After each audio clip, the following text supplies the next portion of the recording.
कल्याणनगर हायवेवर रायता ब्रिज येथे प्रवासी जीप आणि डंपर यांच्यात धडकेत 11 जण जागीच ठार झाल्याची घटना घडली आहे। जेवढा अपघात होतात हे आरटीओ अधिकारी गाड्या पकडतात या भीतीने होत आहेत। मुरबाडवरून कल्याण येथे प्रवासी वाहतूक करणारी इको गाडी आणि सिमेंट मिक्सर डंपर यांच्यामध्ये समोरासमोर जोरदार धडक होऊन यात 11 प्रवासी ठार झाले असून एक आजी बचावली असून मृतांची नावे अजूनपर्यंत कळाली नाही।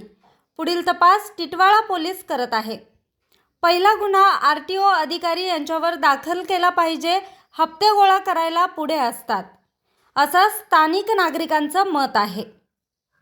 न्यूज रिपोर्टर राजेश भांगे, आज 24 तास, ठाणे।